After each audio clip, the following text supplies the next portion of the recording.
tuloy-tuloy po tayo sa pag-uusap po natin tungkol po sa mga bagay na kailangan pong ma-regain sa buhay, no? At kung ano po ba ang mga dapat nating gawin. Ano po ba ang pinag-uusapan natin? Come on, last month, come on, ano yung title ng series natin? Come on, pakisabi ng lakas, pakitingin ng katabi, race back ka na, bebe. Okay? Ngayon po, dahil July na, sabi nga ni Dong, ay second half of the year na, baguhin na po natin, ha? No, so hindi na race back ka na, no? Race bakona na, no? Laki ng pinagkaiba, di ba? Bagong-bago, di ba? Okay, pakisabi ng malakas, race back ko na. This time we are making it personal. Amen? At pinag-uusapan natin ngayon, gusto kong pag-usapan natin ngayon, no, yung mga tao sa Biblia na, oo nga, no, grabe, pwede pa lang na down, pwede pa lang may hindi magandang nangyari, no, tapos ito nakakabangon, no, at nakakabawi. Kaya pag-uusapan natin ngayon, no, ito ay Restbackers Edition. Yan, no, yung mga naka-restback sa buhay. Gusto kong tingnan nyo itong 1 Samuel chapter 30, verse 1 hanggang sa mga susunod. Sabi dito, sabayan nyo ako magbasa. Now when David and his men came to Ziklag on the third day, the Amalekites had made a raid against the Negev and against Ziklag. They had overcome Ziklag and burned it with fire. Ano yung Ziklag? Ito yung tinirahan ni David pansamantala kasama ng mga tauhan niya at kasama nung kanilang mga pamilya. Kaso nga habang wala si David, pinasok ng mga kalaban. At ano po ang nangyari? Tuloy-tuloy muna natin. Come on, sabayan niyo magbasa. Verse 2. And taken captive the women and all who were in it, both small and great. Kinuha yung mga pamilya nila. They killed no one but carried them off and went their way. So, yung tinangay bilang mga captives. Sige, tuloy-tuloy lang. Verse 3. And when David and his men came to the city, they found it burned with fire and their wives and sons and daughters taken captive. Then David and the people who were with him, raised their voices and wept until they had no more strength to weep. No? So, ayan, no, si David talagang, imagine niyo na lang yung sitwasyon na ganito. No? So, galing sila sa isang lugar, tapos pagdating doon sa city, na kung saan iniwan nila yung kanilang pamilya, nakita nila umuusok, natural, no, malayo pa tsak, nagtakbuhan na sila. Di ba? At pagdating doon, siyempre, ang unang hahanapin, yung kanilang mga mahal sa buhay na naiwan. Take note, yung lahat ng sundalo, lahat ng kalalakihan wala doon. Ang naiwan, mga bata at mga babae. So pagdating doon, natural, hinahanap nila yung kanilang mga pamilya. Nagsisisigaw sila, anak ko, Crispin, Basilio, mga anak ko, asan kayo? No? Yung iba asawang hinahanap, Sisa. Asan ka na, Sisa? No? So, nahanap nila yung kanilang mga mahal sa buhay. Kaso nga, tinangay na nga ng kalaban, no? At ito nga yung malaking dagok, no, sa buhay ni David ng mga kasama niya nung oras na ito. Sabi diyan, nag-iiyakan sila hanggang sa naubos na raw, natuyuan na raw sila ng luha. No, wala na silang lakas para umiyak pa. Okay? Verse 5. David's two wives also had been taken captive. So yung dalawang asawa ni David, no? Ulitin ko mga kapatid, ha, no? Things like this, yung mga ganyan mga verses, they are written for our information, not for our imitation. Ha? Okay? Baka mamaya, ay, may dalawang asawa si David. Sabi ko sa iyo, pastor, biblical yan eh. No? O may doktrina ka pa ngayon. No? So, may verse ka pa. Ha? Sabi ko sa iyo, pwedeng mag-asawa ng dalawa eh. No? No, ang tawag dyan, descriptive. Hindi yan prescriptive.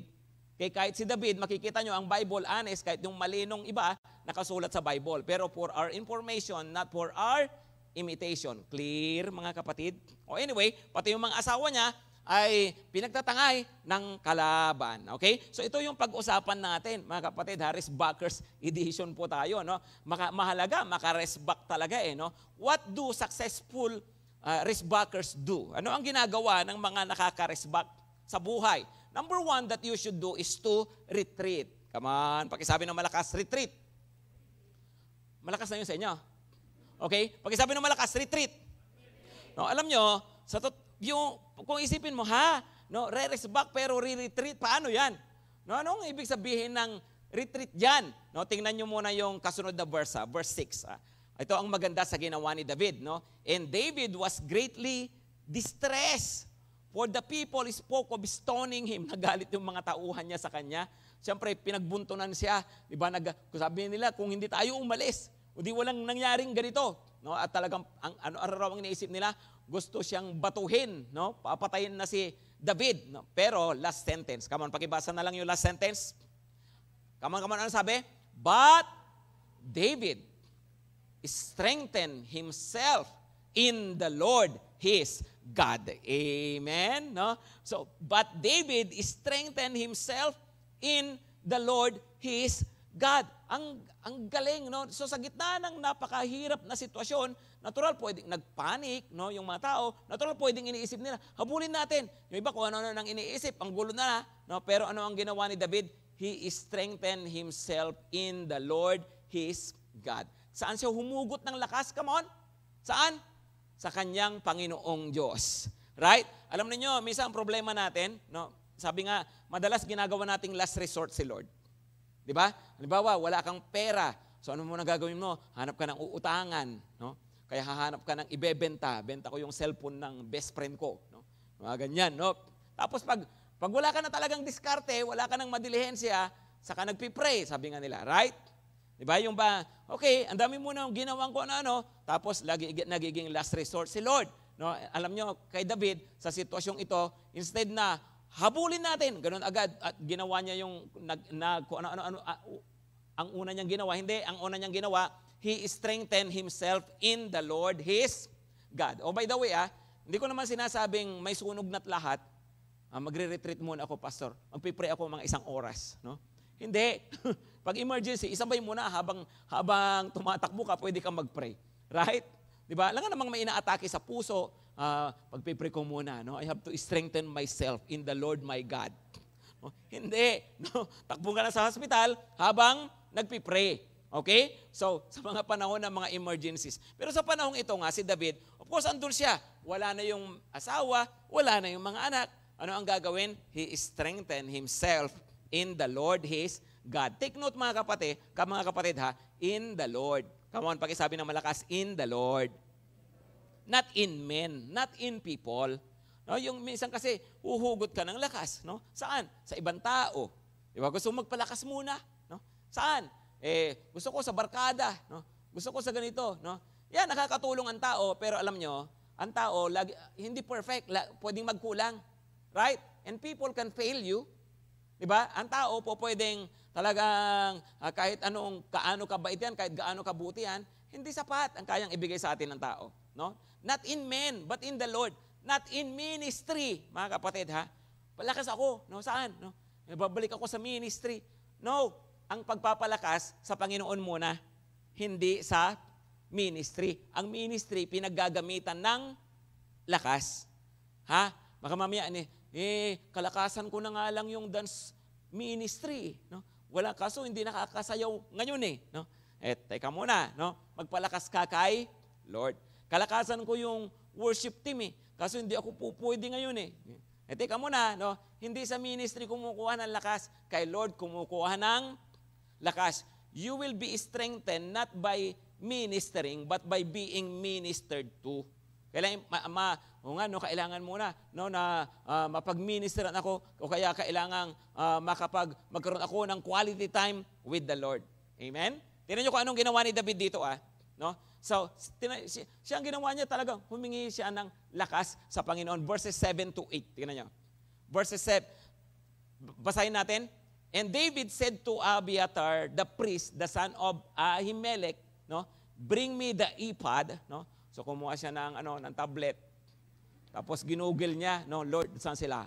No, saan ko sila habulin, no? So Abiathar brought the ephod to David, no? Hindi, yung ephod ay kung sila parang may palabunot, yung ibang di ba, may palabunutan, no? Parang yan, sign nila, yes or no, Lord, no?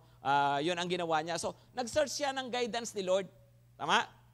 Hindi yung nung makita yung sitwasyon, natural, yung ang impulse ng tao diyan, siyempre, no, ay maghanap, no, o kaya ang sabihin, pag nag-pray yan, pag nag-pray po, pwedeng utusan agad si Lord. Lord, ibalik mo siya. Diba? Ganun agad, di ba? Pero alam nyo, ano ang tanong niya sa Panginoon, no? Sa verse 8, tingnan niya sa verse 8. Sabi niya, shall I pursue after this band, shall I overtake them? No? So alam nyo, when you come to God, of course, nagpipray, you spend quality time with God and in that you will be strengthened. Pero isa sa mga ginagawa nga talaga, Lord, anong guidance mo sa akin? I-lead mo ako.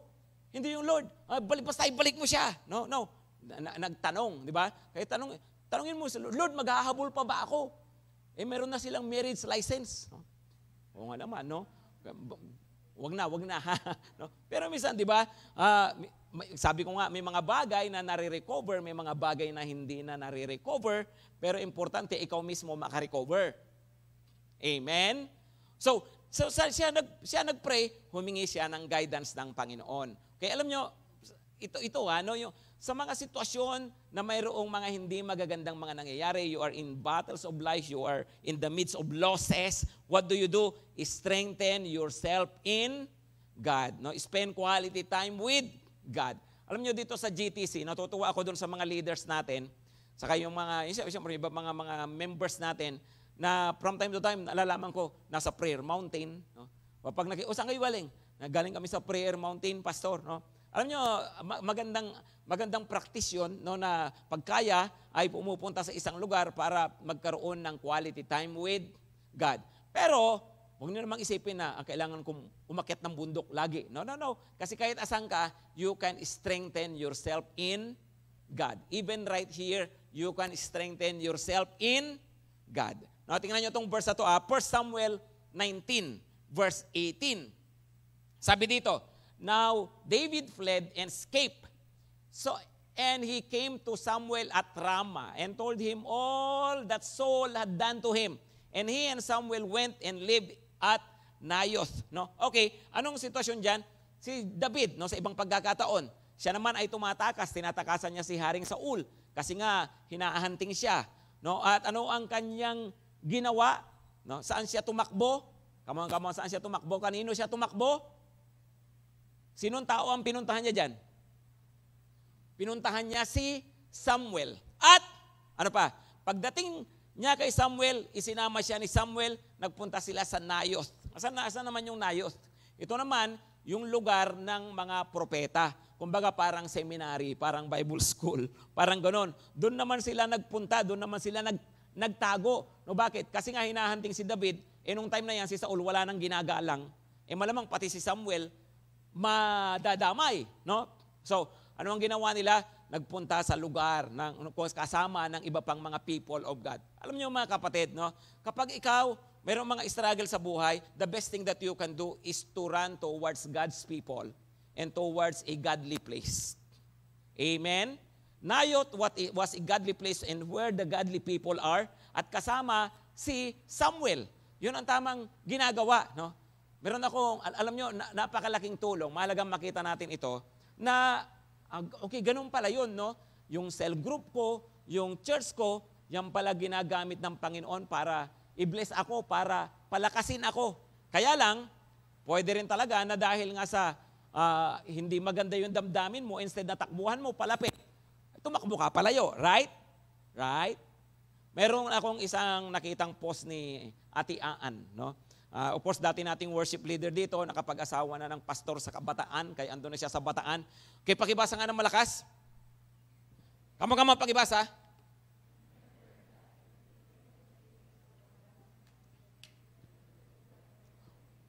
Okay, if you are in the place where God wants you, the devil will try to offend you to get you out.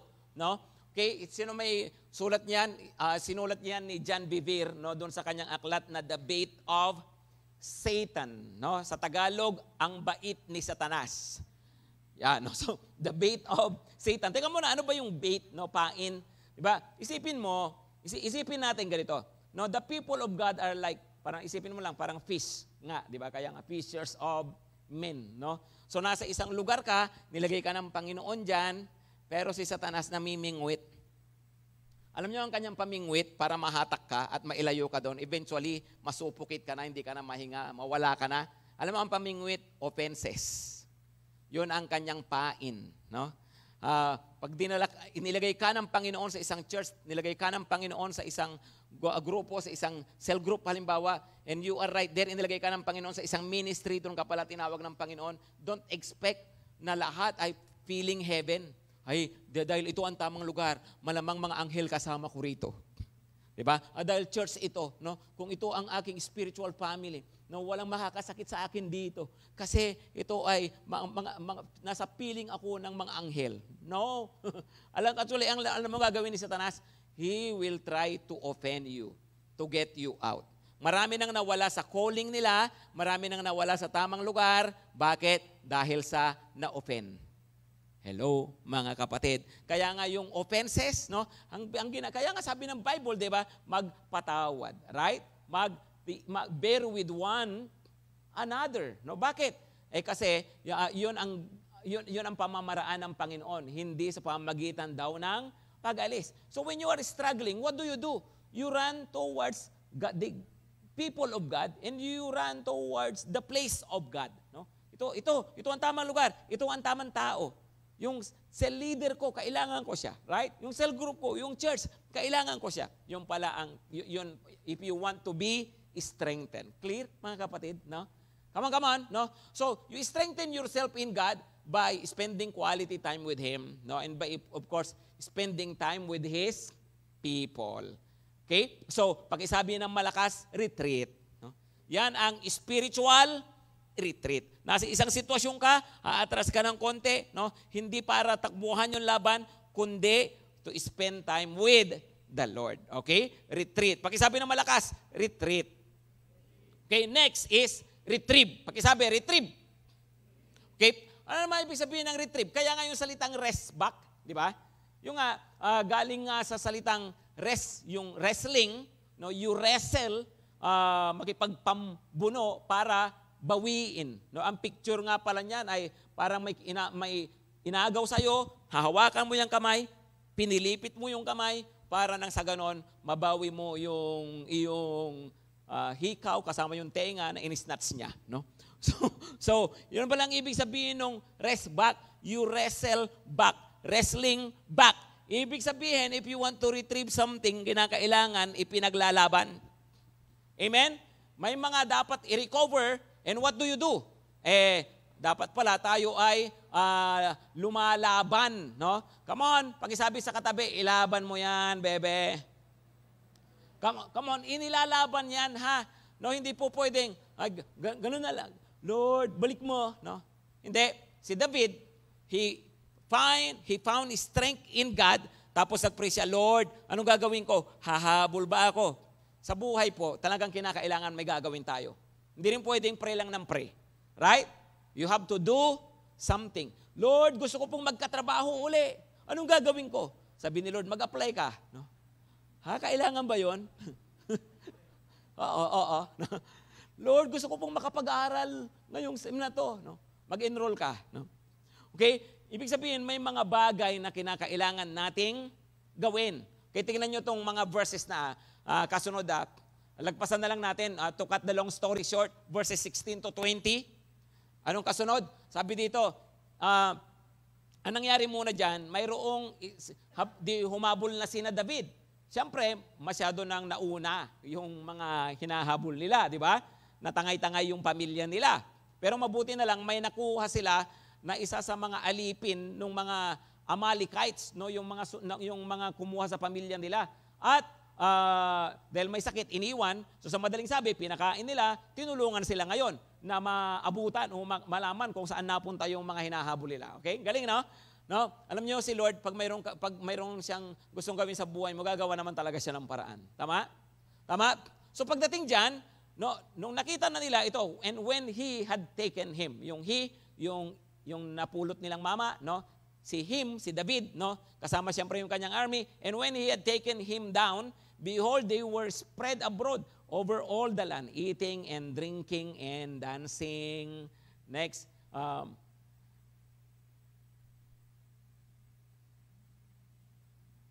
Okay. So ano raw nangyari? No, so because of the great spoil that they had taken, no? Sabi, no, so nakita sila ni David, pagdating doon sa isang lugar, itong mga Amalekites na to, na andon sa isa, nagpa-party-party, no? Talagang ini-enjoy nila yung mga nakuha nila, no, sa mga iba-ibang mga lugar na pinanggalingan nila, no? Party-party sila. So mga lasing-lasing yung mga yan, no? At mula doon, alam niyo kung anong ginawa ni David? Tingnan niyo yung kasunod na pangyayari diyan, ha. Sinugod na niya sila at inubos, no? Sige, tingnan natin susunod na verse. And David struck them down from twilight until the evening of the next day. And not a man of them escaped except for 100 young men who mounted camels and fled. So isipin niyo yung nangyari. Andyan sila, no? Tapos si David, sinugod niya sila. Tapos anong nangyari? Natalo niya sila at verse 18, nabawi niya lahat, no? David recovered. Come on, pakisabi ng malakas, recovered all that the Amalekites had taken. And David rescued his 2 wives. No? At maliban doon, nakuha nila pati yung mga baka, yung mga tupa, at hindi lang yung mga yun, kundi lahat din ng mga hindi lang nabawi nila yung kanila. Kasi ang dami na kasing inagawan nitong mga Amalekites eh. So pati yung mga nakuha nila sa iba-ibang mga lugar, napunta rin kay David. O di mas dumami pa ngayon yung yaman niya, di ba? Dahil nga sa pangyayaring iyan. Balikan natin yung point na yan. No, pero the point here is, sumugod sila, lumaban sila, and then something happened. Alam niyo, ganun talaga sa buhay, ha? Mayroong mga nawawala, o mayroon tayong mga gustong mangyari, pero what do? We have to rest it back. Mayroong effort. So anong effort gagawin ko, no? At alam nyo, isang effort talaga na dapat pag-isipan natin, hindi lang yan sa finances natin, hindi lang sa health natin na dapat ilaban natin, hindi lang sa sa relationships, no? Alam nyo, ito tingnan natin tong verse na to. Sa James 5:19-20. James 5:19-20, pakibasa ng malakas. If anyone among you wanders from the truth, and someone brings him back, pag mayroon kayong kapatid na nawawala, di ba? Wandering from the truth, and someone brings him back, no? Tulungan daw siyang makabalik. Ano raw yon? Sabi niya, let him know that whoever brings back a sinner from his wandering will save his soul from death and will cover a multitude of sins. Grabe pala, no? Kala mo ganun lang, minessage mo lang, in-invite mo lang uli, no? Pinalo up mo lang, binisita mo lang. Yung pala, grabe na pala yung nagawa mong favor sa kanya. You are saving his soul from death and you are covering a multitude of sins. Bakit? Kasi natulungan mo siya na mag-repent. Natulungan mo siya na bumalik sa Panginoon. Right? Kaya alam nyo, isa sa mga dapat nire-rest back, kapatid ha, isipin ninyo, no? O nga, no? Magmula nung mag-pandemic, si kapatid na ganito, nawala na.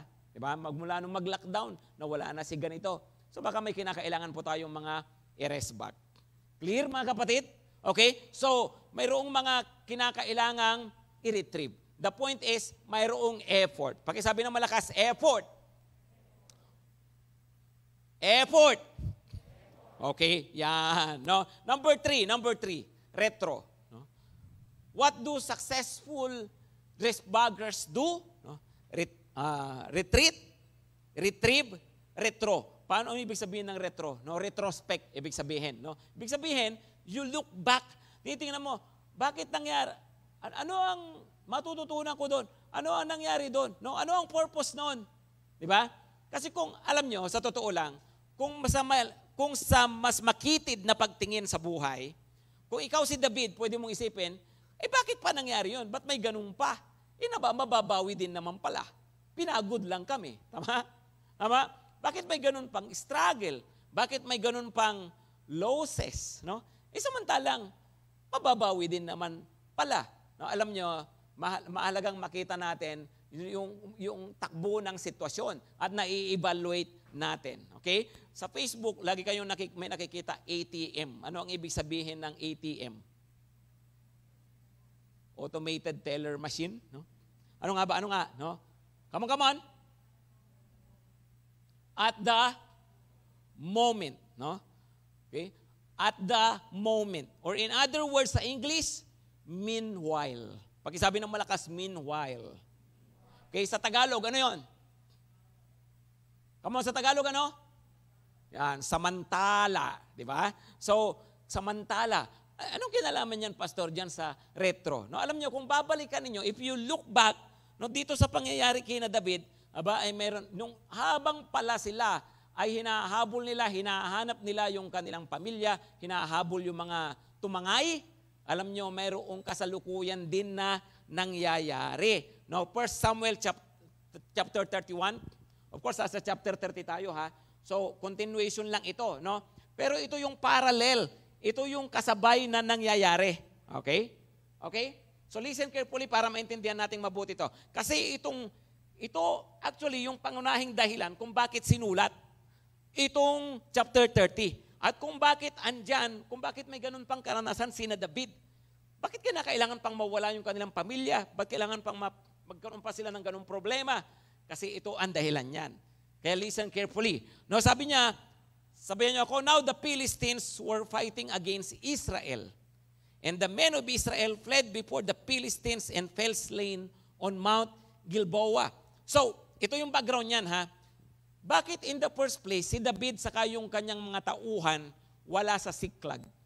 Kasi nga, si David ay, nung panahon na yan, galit sa kanya si Saul. Kasi nga nagsiselo si Saul, si Haring Saul ng Israel sa kanya.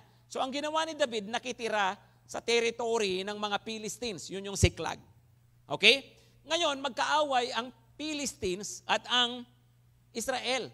So nung magkakaroon ng laban, napilitan si David na sumama sa army ng Philistines. Dilema, ang hirap. Bakit? Kasi kakalabanin nila, kapwa niya, Israelita. Are you following? And yet, hindi siya pwedeng tumanggi kasi papatayin naman sila ng mga Philistines. Okay? Ngayon, pagdating doon sa lugar ng digmaan, yung ibang mga Philistines nagreklamo. Sabi nila, ba't kasama natin yan si David? Di ba Israelita yan? Kung bumaligtad yan, di patay tayo dyan. Di ba? Pauwiin mo na lang. Kaya, yun, umuwi. 3 days after, nakarating sila sa Siklag. Okay? At doon na nga nila inabot, wala yung kanilang pamilya. Tapos, habang sila naman ay papunta sa Siklag o habang hinahabol nila yung mga bumiyag sa kanilang pamilya, nagpang-abot na itong army ng Israel sa kanang Philistines. Clear, mga kapatid? Ito yon. Nagpang-abot sila, natalo ang Israel, nagsitakasan, nagkamatayan, at alam nyo kung sino pa ang namatay? Verse 2, tingnan nyo. Namatay si Jonathan, si Aminadab, si Malchishua, no, mga anak ni Saul. At hulaan nyo kung sino pa ang isang namatay. Kung sino ang isa pa namatay? Namatay mismo si Haring Saul. No, siya raw ay tinamaan ng pana, tapos bandang huli, no, siya na mismo pumatay sa sarili niya para hindi na siya itorture ng kanyang mga kalaban. So namatay si Saul. Namamatay si Saul habang pinapatay ni David ang mga Amalekita, ang mga Amalekites. Okay, listen carefully. Bakit significant yun, Pastor? Kasi ganito, yung mga Amalekites na yan actually yung unang-unang pagkakataon na si Saul nagpakita na siya ay hindi sumusunod sa Diyos. Ang mga Amalekites, napakasamang tao, hinatulan na sila ng Diyos, inutusan si Saul, lipulin mo ang mga Amalekites, tapos hindi lubos na sumunod si Saul nung bago pa lang siyang hari. Yun yung sinabihan siya ni Samuel, to obey is better than sacrifice. Remember? To obey is better. Bakit? Hindi siya sumunod. So doon, nag-fail siya doon sa utos ng Panginoon sa kanya nung siya ay bagong hari. Ngayon, habang namamatay itong si Saul na hindi sumunod sa utos ng Panginoon tungkol sa mga Amalekita, si David naman ay ginagawa niya pala yung hindi nagawa ni Haring Saul. Nililipol naman yung mga Amalekites. Are you following, mga kapatid? So anong ibig sabihin nun, Pastor? Ibig sabihin, ito palang pangyayaring ito ay kumikilos ang Diyos upang si David mapunta na, patungo na siya sa kanyang pagiging hari. Papalitan niya si Saul. At ang unang pinagawa sa kanya ang Panginoon, pinatupad sa kanya yung hindi nagawa ni Haring Saul. Are you following? No? Pakisabi nga ng malakas, ATM. at the moment. No? Mayroong mga nangyayari. Minsan, nisip mo, bakit nangyayari pa yung gano'n? Bakit may mga ganito pa? No? Alam nyo, magandang tignan natin na kasi ang buhay sa totoo lang, hindi naman lang tungkol sa iyo eh. Kung may at the moment ka, may at the moment din yung iba. Ang problema sa iyo, akala mo, yung moment mo lang. Akala mo yun lang importante. At akala mo, yun lang talaga. Hindi, maaring may at the moment ka, tapos may at the moment doon, at the moment dito, yung pala connected yan. Yung pala, mayroon palang buting idudulot sa iyo. Habang iniiyakan mo, yung ex mo, yun pala, pinapanganak na yung magiging para sa iyo talaga. O at least antayin mo na lang. Di ba? Habang hindi nalulungkot ka, hindi ako nakatapos ng pag-aaral, no? At di na ako pwedeng mag-aaral talaga. Di ba? Ganon ka. Yung pala, mayroong somewhere, mayroong piniprepare na business si Lord sa'yo. Tama? Hello? Di ba? Yung bang, nawalan ako ng ganito, nawalan ako. Yung pala, mayroong ibang nangyayari doon na eventually, pag pinagtagpo mo, no? Ganun pala yun. No? Kaya pala, may iba, hindi pa kasi tapos si Lord sa buhay mo. Romans 8:28, all things work together for good. Lahat ng bagay nagkakalakip-lakip para sa ikabubuti. Minsan pangit yung sitwasyon na to, pero tapos pangit din yung ibang ATM pangit din, yung ibang ATM pangit din, no? Pero sa totoo lang pag nagsama-sama, gumanda, no? 'Di ba pangit yung ATM ni David, pangit yung ATM ni Saul? Tama? Tama ba? Namamatay si Saul. Si David hinahanap yung pamilya, 'di ba? Napapalaban, tama? No? Pero pinagsama, yung pala, ang ganda pala ng purpose ni Lord. Ito na pala yung promotion ni David. Ito na pala katuparan ng kanyang destiny. Ito pala magiging hari na pala siya. Come on. Di ba? Ay, ganun pala yun. No? Alam nyo, isa sa mga, di ba yung kinakanta natin, He never lost a battle. Right? God never lost a battle. Pag madalas pinapatugtog ni Denise yan pag nasa sasakyan kami, no? At narinig ko yung introduction ng song leader, yung ng worship leader, sinasabi niya ganito, not only that God never loses a battle, no? Not only that God never loses a battle, but He never wastes a battle. Ano raw? No? Hindi lang sa hindi natatalo ang Diyos sa anumang laban, kundi hindi nagsasayang ang Diyos ng anumang laban. Amen? May mga struggles, may mga nangyaring hindi maganda. Pero tingnan mo to, no, kaysa magmukmuk ka dyan, kaysa sumama ang loob mo, no, makita mo, no, hindi sayang yung laban kasi mayroong ibang ginagawa pala ang Panginoon. Meanwhile. Right? Kaya nga di ba yung isa pang kanta natin, ano yung sabi niya? You take what the enemy meant for evil and you turn it for good. Right? You take what the enemy meant for evil and you turn it for good, no? O nga, mayroong ginagawa si Lord, no? Kaya nga, trust in the meanwhile, in the many meanwhiles, no? Magtiwala ka diyan, God is at work. Hindi pa tapos si Lord. Amen? Focus ka lang sa sitwasyon mo, di ba? Nakaka-discourage, nakapangihina, di ba? Na parang hindi maganda, pero ang daming ATM kasi, ang daming at the moments, ang daming mga samantala na mga nangyayari. And eventually you can see, no, my loss actually is my gain. No, kaya akala ko yung failure ko is actually the fulfillment of my destiny. So kung ano man yan, no, maganda tumingin tayo. Lord, ikaw na bahala. Na alam ko, you are in control at hawak mo yung buhay ko and I believe may magandang makalalabasan.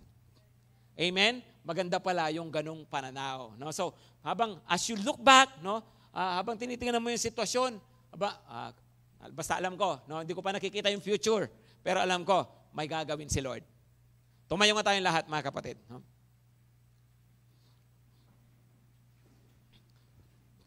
Merong isang kanta, no, na ang sabi niya, in the pressing, in the crushing, you are making new wine. Come on, pakisabi ng malakas, new wine. Come on, sabihin mo na malakas, Lord, make me a new wine. Yung totoo naman. No? Pakisabi, Lord, make me a new wine. Of course, ang mga wine sa Bible, Hindi kagaya ng mga wine ngayon, no, ng mga alcohol, mga ganyan, no. Ah, yung wine nila, paano bang gumagawa ng wine? Isipin mo parang mayroong isang parang isang bangka, no. Lalagay nila lahat ng lahat ng ubas. Tapos inaapak-apakan nila, no. Naapak-apakan, sinasayawan nila 'yon no. Ganun ang ginagawa talaga, no. Sana nagugas ang paa, no. Pero ganun talaga sila gumawa ng wine. Of course, pag yung ubas, ano nangyayari? Naka-crush, nadudurog. Tama? Napipress, no? At habang iniipit mo yan, habang dinudurog, doon yung kumakatas. At yun nga yung katas ng ubas, na pag pinapatagal, nagpiperment siya, yun yung nagiging alak, new wine, no? Sabi din diyan, no, Lord, parang nilarawan din yung buhay natin na minsan para kang isang binhi, ibinaon, tapos parang wala, no? Ang dilim, parang walang buhay. Hindi mo alam, no? God is breaking new ground. Mayroon palang tutubong bago. Okay? Alam niyo mga kapatid, sa buhay, gusto mong maging riskbacker kahit anong sitwasyon, kahit may pinagdadaanan ka ngayon o wala, kahit sa mga susunod na mga pagkakataon, lagi mong isipin to, no? Si Lord, laging may ginagawang bago. Amen? Lord, bakit may ganito pang problema? Pag si David, ba't ganito pa? Ba't nawala pa? Lord, ba't may ganito pang mga losses? But Lord, why am I being crushed like this? Why am I being pressed? Why the pain? Why the disappointments? It is because God is making new wine out of you. Gusto ng Panginoon, yung mayroon siyang ginagawang bago, kakaiba sa buhay mo. And if you just submit at sabihin mo lang sa Lord, Lord, ito po yung buhay ko, pinapaubaya ko sa iyo. I trust you, Lord. Alam ko, marami kang magagandang ginagawa sa buhay.